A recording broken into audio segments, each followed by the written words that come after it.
Hello नमस्कार। तो कैसे हो आप सभी? स्वागत है आप सबका आपके अपने YouTube channel him study group में।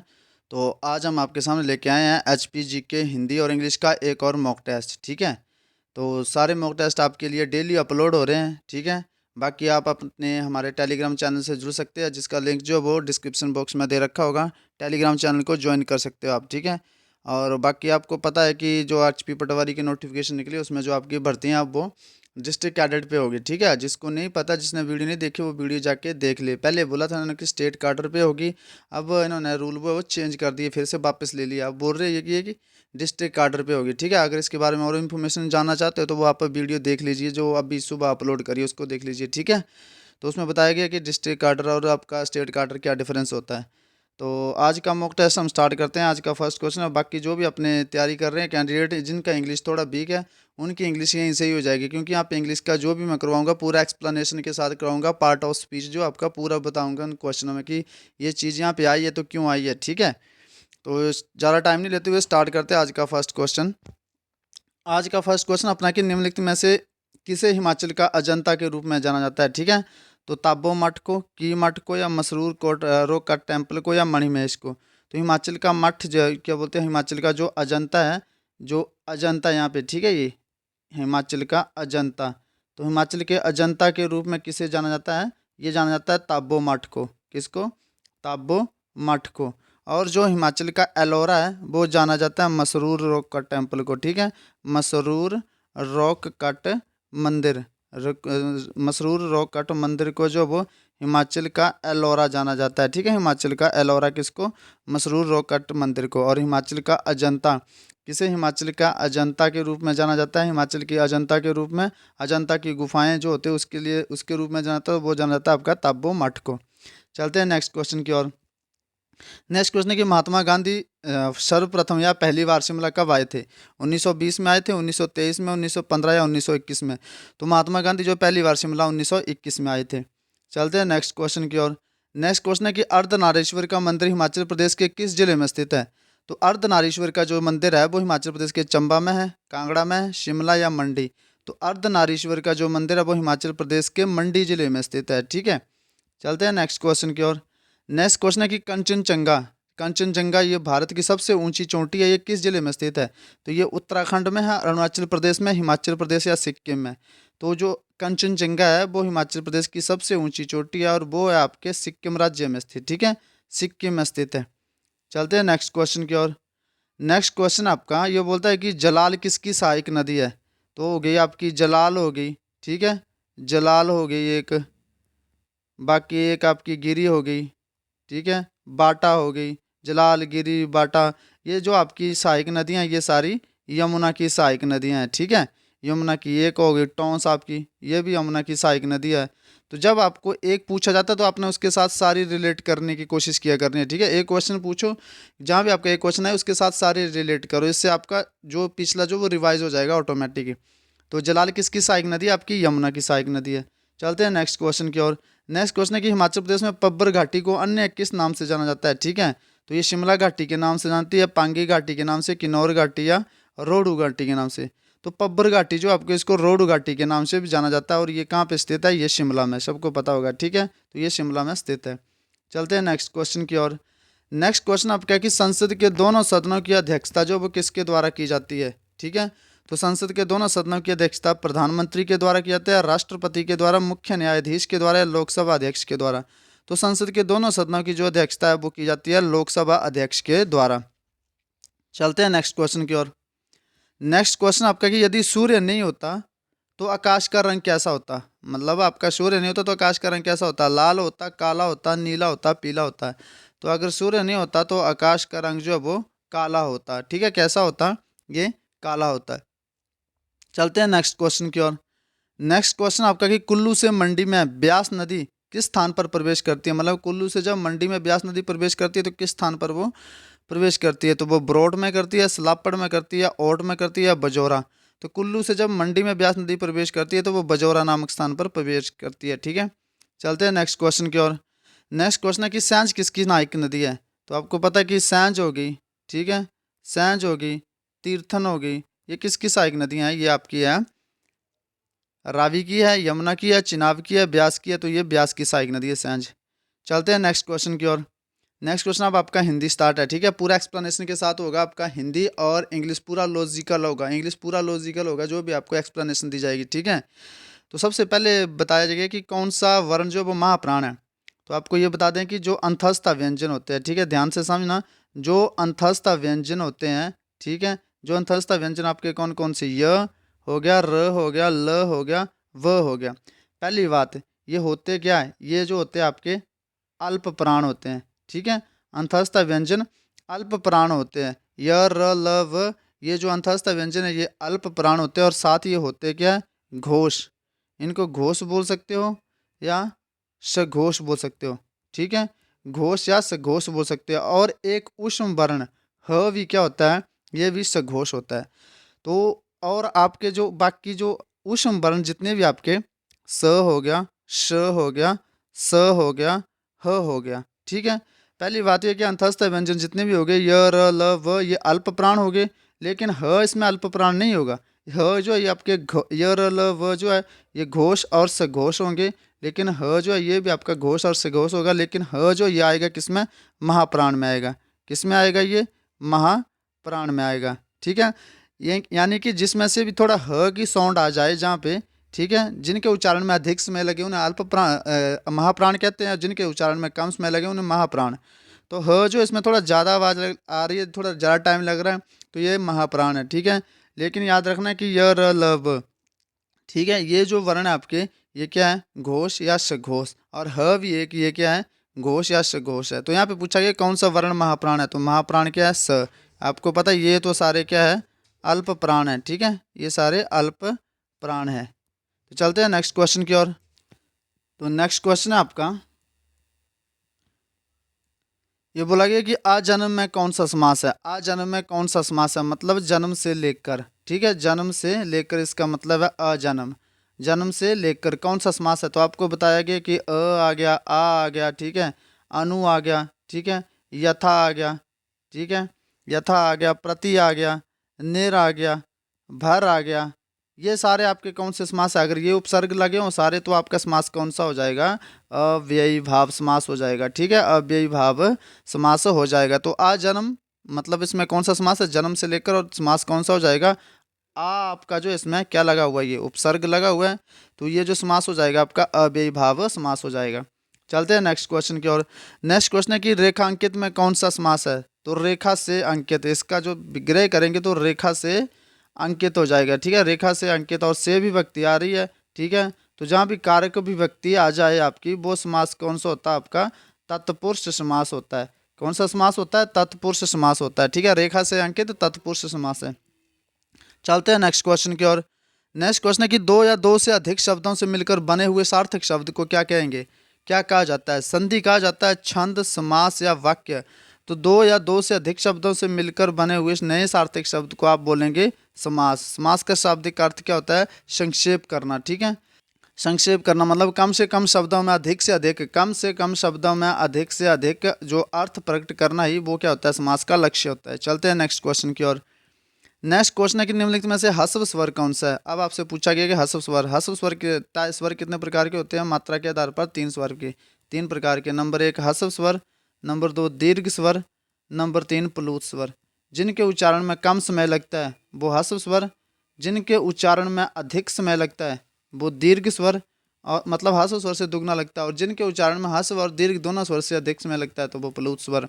तो ह्रस्व स्वर कौन कौन से हैं, तो ह्रस्व स्वर है आपका एक तो छोटा अ हो गया, छोटा ई हो गया, ठीक है, और छोटा ऊ हो गया, ह्रस्व स्वर है ये। और दीर्घ स्वर कौन कौन से हो गए आपके, दीर्घ स्वर बड़ा आ हो जाएगा, ठीक है, फिर बड़ा ऊ हो जाएगा, बड़ी ई हो जाएगा, ए हो जाएगा, ए हो जाएगा, औ और औ। ये आपके कौन से स्वर हैं, ये आपके, ये हो गए आपके ह्रस्व स्वर, और ये हो गया आपके दीर्घ स्वर। तो यहाँ पे पूछा क्या गया है, यहाँ पे पूछा गया है कि ह्रस्व स्वर कौन सा है। तो आपको पता है ये तीनों तो क्या हो गया आपके, ये हो गए आपके दीर्घ स्वर, ठीक है, ये तीनों आपके दीर्घ स्वर हो गए। लेकिन अ क्या आपका, ये क्या है, ये आपका ह्रस्व स्वर, ठीक है। तो ह्रस्व स्वर क्या हो जाएगा आपका, अ हो जाएगा। चलते हैं नेक्स्ट क्वेश्चन की ओर।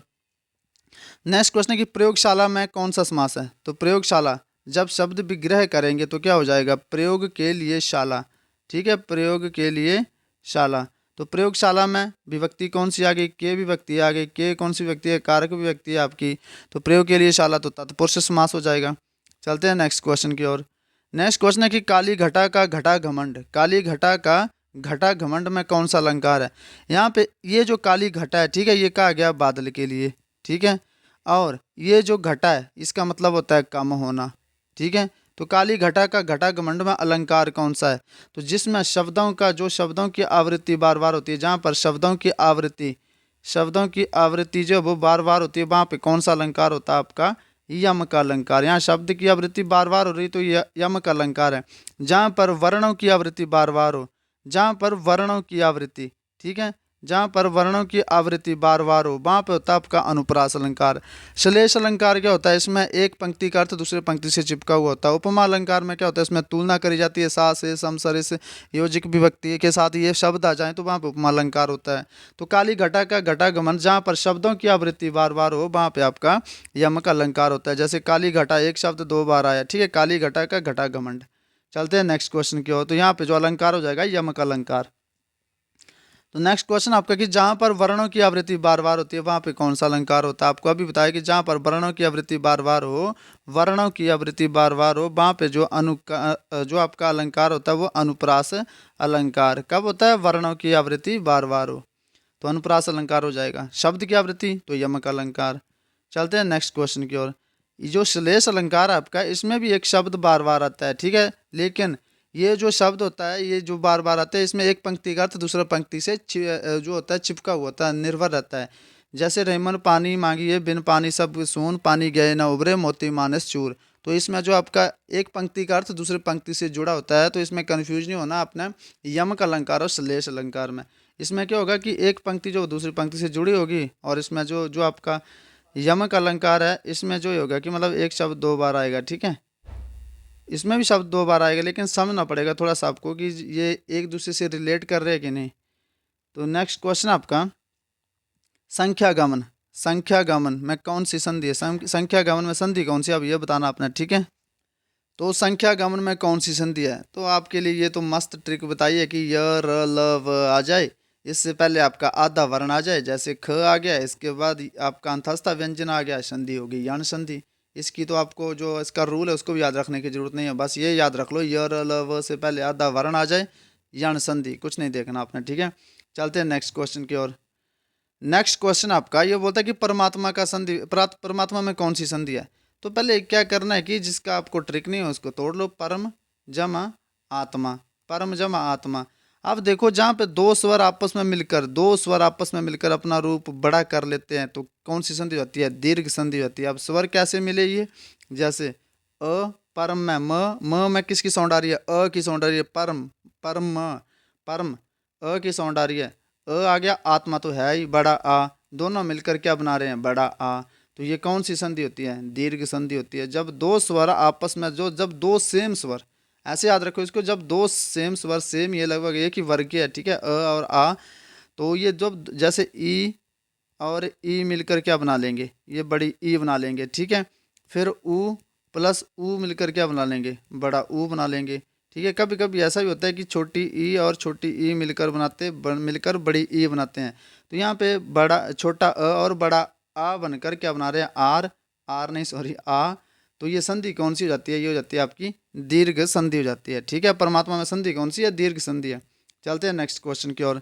नेक्स्ट क्वेश्चन है, ये बोले कि ही बाउट उसने खरीदा क्या, इंक पॉट एंड पेन। तो आपको पता है कि बोवल की साउंड आ रही है, तो यहाँ क्या भरा जाएगा, एन इंक पॉट, और यहाँ पे क्या भरा जाएगा, अ पेन। ठीक है, क्योंकि कॉन्सोनेंट की साउंड आ रही है।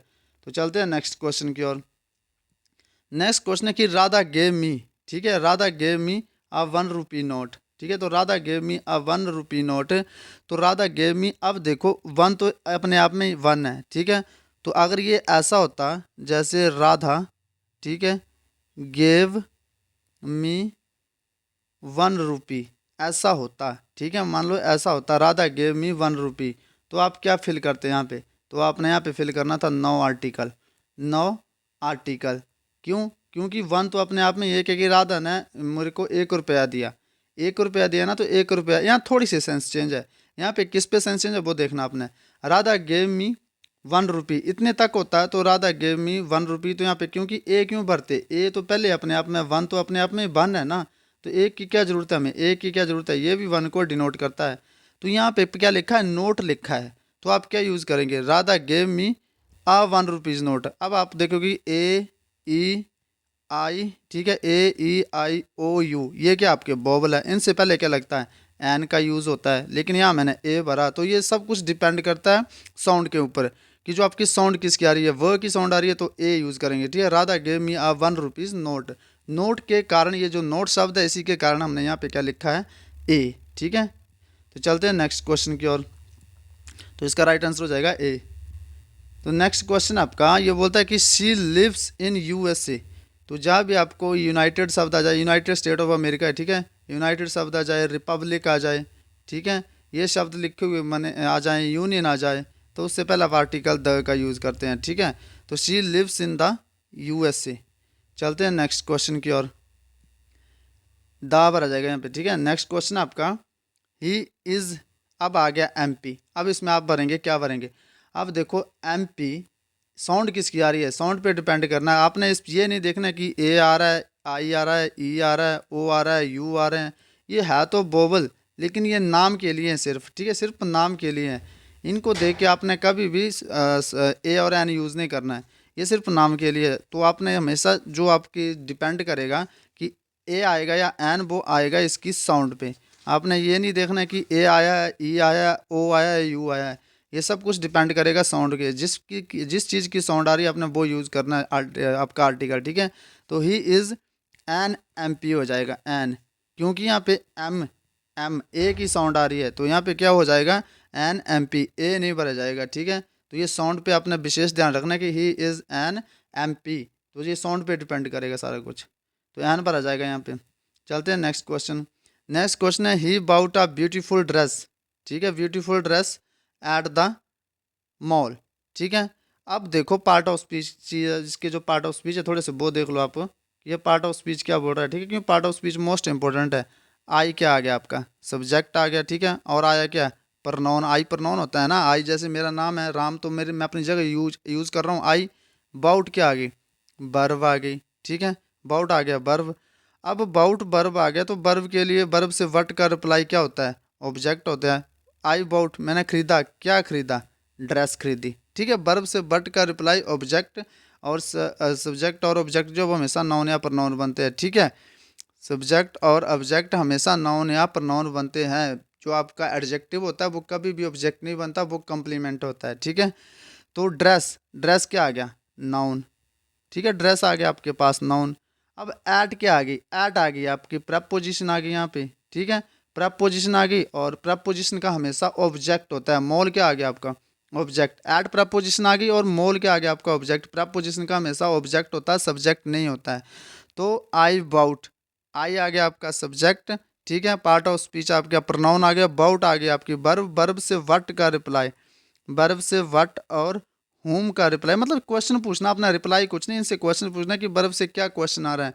तो वट जो आता है आपका, ये लगाते हैं आप चीज़ों के लिए, ठीक है, बट चीज़ों के लिए, और होम जो लगाते हैं आप, ये लगाते हैं इंसानों के लिए। पार्ट ऑफ स्पीच आपका सारा यहाँ क्लियर कर दूंगा मैं, जैसे आपको एग्जाम में आ जाए कि आपको बताया जाए कि ब्यूटीफुल क्या है, आ जाते हैं एग्जाम में, आएंगे इतना कि लेवल तो रखेंगे अब कि आपके पार्ट ऑफ स्पीच पूछे जाएँ, ठीक है, क्योंकि एग्ज़ाम जो आपके 2-3 साल के बाद आ रहे हैं सबके, तो कंपटीशन तो नेचुरली हाई होगा, ठीक है।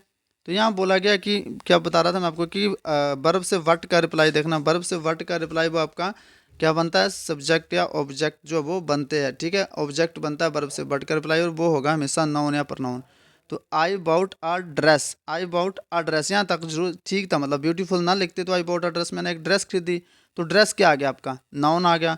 अब आपको पता है कि जो नाउन, जो एडजेक्टिव होता है वो किसको क्वालिफाई करता है, एडजेक्टिव जो वो नाउन या प्रोनाउन की विशेषता बताता है ना, जैसे अच्छा लड़का, अच्छा लड़का, तो लड़का क्या है आपका, लड़का आपका नाउन आ गया, और अच्छा क्या आ गया आपका, एडजेक्टिव आ गया।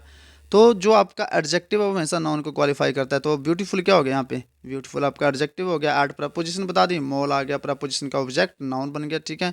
तो यहाँ पे ब्यूटीफुल पूछा हमसे, तो ब्यूटीफुल क्या होगा आपका, ब्यूटीफुल जो आपका यहाँ पे एडजेक्टिव हो जाएगा, ठीक है, एडजेक्टिव हो जाएगा। ब्यूटीफुल क्वालिटेटिव एडजेक्टिव होगा। अब क्वालिटेटिव एडजेक्टिव ये थोड़े थोड़े पढ़ने पड़ेंगे आपको। क्वालिटेटिव एडजेक्टिव मतलब ब्यूटीफुल नया, न्यू, न्यू मतलब, ठीक है, ये किस में आ गया, क्वालिटेटिव, क्वालिटी इसकी कि ये नया है, ठीक है। आई बॉट अ ब्यूटीफुल मतलब नई ड्रेस खरीदी है, मतलब नई ड्रेस, नई ड्रेस, नई क्या इसकी, गुण है इसका।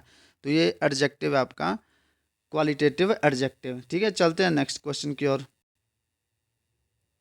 तो नेक्स्ट क्वेश्चन आपका ये बोलता है कि we did she ask you to do, ठीक है, we did what did she ask you to do.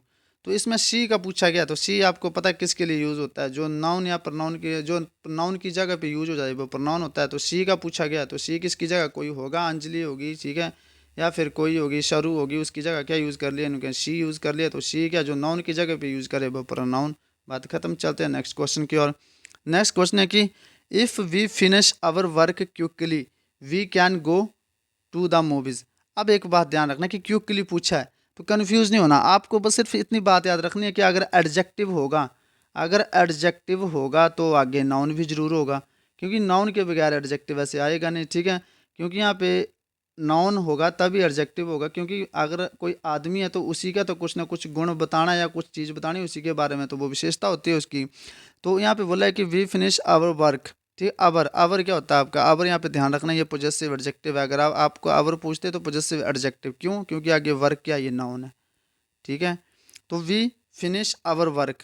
अब ये जो क्विकली है किसके लिए आया है, जैसे वर्क के लिए आया या फिनिश के लिए आया है, तो ये ध्यान रखना। तो वी फिनिश हमने खत्म कर दिया, तो एडवर्ब जो हमेशा क्रिया के लिए आते हैं, ठीक है। हमने जो काम है वो कैसे खत्म करा, मतलब काम कितना तेजी से खत्म करा काम को, ठीक है, काम को जो वो तेजी से खत्म करा। तो आवर वर्क फिनिश्ड क्विकली, तो क्विकली क्या हो गया आपका, एडवर्ब हो गया, क्या हो गया, एडवर्ब हो गया, ठीक है। फिनिश करा तो फिनिश कैसे करा था, काम क्विकली से करा था, ठीक है। तो एडवर्ब हो जाएगा, जो वर्ब को क्वालिफाई करे वो एडवर्ब, और ये आपका पॉजेसिव एडजेक्टिव है, और ये क्या आपका नाउन है, ठीक है। लेकिन ये जो क्विकली है वर्क के लिए नहीं आया, ये फिनिश के लिए आया, काम के लिए, काम जो वो तेजी से खत्म करा, ठीक है। तो एडवर्ब है, क्विकली जो वो एडवर्ब है। चलते हैं नेक्स्ट क्वेश्चन की ओर। नेक्स्ट क्वेश्चन आपका कि she sings beautifully during her performance. तो सी सिंग्स उसने गाया, कैसे गाया, अच्छे से गाया, ठीक है। तो ब्यूटीफुली, ब्यूटीफुली क्या हो जाएगा आपका, अगर ऐसे होता सी ब्यूटीफुली, सी ब्यूटीफुली तो कुछ बनता नहीं है, ठीक है। और अगर अगर आप सोच रहे हो कि आप ये एडजेक्टिव है तो वो ऐसे होता है she is beautiful, she is beautiful. अब ये ब्यूटीफुल किसके लिए आया है, इस सी के लिए आए हैं, ठीक है। और जब सब्जेक्ट के बारे में कुछ बताते हैं तो वो उसकी विशेषता होती है, और ये क्या होता है, सब्जेक्ट कॉम्प्लीमेंट होता है, और ये जो आपकी इज़ ये लिंकिंग वर्ब है आपकी, ठीक है। तो ये होता है सब्जेक्ट कॉम्प्लीमेंट आपके, जब किसी के बारे में कुछ बताते हैं आप तो वो होता है आपका सब्जेक्ट कॉम्प्लीमेंट, पूरक जिसको बोलते हैं कॉम्प्लीमेंट, ठीक है। तो सी इज़ ब्यूटीफुल होता तो वो क्या होता, मतलब यहाँ पे इज़ भी आता है, यहाँ पे सी इज़ आता तो फिर ये एडजेक्टिव आता, लेकिन यहाँ ब्यूटीफुल ही एडजेक्टिव बताया गया है, तो एडजेक्टिव नहीं पर एडवर्ब बताया गया है। तो एडवर्ब ये किसके लिए आया है, सिंग्स के लिए आया है, तो ब्यूटीफुली क्या हो जाएगा यहाँ पे, एडवर्ब हो जाएगा, ठीक है। ब्यूटीफुली क्या हो जाएगा आपका यहाँ पे, एडवर्ब हो जाएगा। यहाँ ऑप्शन नहीं दे रखे, तो ब्यूटीफुली क्या आपका ये एडवर्ब है, ठीक है, एडवर्ब। चलते हैं नेक्स्ट क्वेश्चन की ओर। नेक्स्ट क्वेश्चन आपका ये बोलता है कि he bought a new laptop for his work. उसने खरीदा, फिर आ गया पार्ट ऑफ स्पीच, क्या आ गया, प्रोनाउन आ गया, ठीक है, सब्जेक्ट आ गया, बाउट क्या आ गई, वर्ब आ गई, न्यू क्या आ गया, न्यू। आपको अभी बताया कि क्वालिटेटिव एडजेक्टिव आ गया, क्वालिटी बता रहा है ना, न्यू क्या, अब कोई चीज़ अब आपने पहचाना है कि लैपटॉप क्या, तो ज़्यादा टेंशन नहीं लेनी, न्यू आ गया ना, तो क्वालिटी, अगर आपको एडजेक्टिव पता है तो न्यू आ गया, तो न्यू किसके लिए आएगा, ऑब्वियसली किसी नाउन के लिए आएगा, ठीक है। तो लैपटॉप क्या हो गया, नाउन हो गया। फोर क्या हो गया आपकी, प्रपोजिशन हो गई। हिज वर्क क्या हो गया, प्रपोजिशन, ऑब्जेक्ट हो गया, ठीक है। हिज क्या है यहाँ पे, ये पॉजेसिव एडजेक्टिव है, ठीक है, क्योंकि एडजेक्टिव तो हमेशा नाउन के लिए आता है, ठीक है। तो he bought a new laptop for his work. तो पूछा गया कि यहाँ पे आपने बताना कि जो अंडरलाइन कर रखा है लैपटॉप वो क्या है, तो लैपटॉप जो आपका यहाँ पे, ये जो लैपटॉप जो ये आपके यहाँ पे क्या है, ये नाउन है, क्या है, ये लैपटॉप नाउन दे रखा है, ठीक है। तो ये लैपटॉप के यहाँ पे नाउन के रूप में यूज़ हुआ है। चलते हैं नेक्स्ट क्वेश्चन की और लास्ट क्वेश्चन आज का, ये बोलता है कि आपको आ गया, चलो देखते हैं पीछे थोड़ा सा। ही वाउट अ लैपटॉप। इसमें थोड़ा सा कुछ जो एक्सप्लेन करने को रहेगा वो देख लेते हैं। ये क्या आ गया आपका, सीधा लिखूंगा मैं, नाउन। ये आ गया आपका एडजेक्टिव। ये आ गया आपकी प्रपोजिशन। ये आ गया आपका नाउन। ये आ गई आपकी क्वालिटेटिव एडजेक्टिव। ये आ गई आपकी वर्ब। ये आ गया आपका प्रोनाउन। तो आपको पार्ट ऑफ स्पीच सब्जेक्ट हो गया। तो आपको ये सारा पूरा तोड़ तोड़ के पता होना चाहिए सेंटेंस में कि कौन से सेंटेंस में क्या चीज़ क्या बोल रही है, ठीक है। इससे आपका पार्ट ऑफ स्पीच क्लियर हो गया, तो आपके आगे जो भी इंग्लिश का सेक्शन है उसके लिए आपको इजी रहेगी समझने में, ठीक है, कि एडजेक्टिव क्या है, एडवर्ब क्या है, कौन चीज़ कैसे क्या यूज़ हो रही है। तो ये था आज का सेशन आपका। तो आपको अगर आप टेलीग्राम चैनल से जुड़ना चाहते हो तो जुड़ जाइए, जिसका कमेंट सेक्शन में डिस्क्रिप्शन में आपका लिंक दे रखा है। तो मिलते हैं नेक्स्ट वीडियो में, तब तक के लिए जय हिंद जय भारत।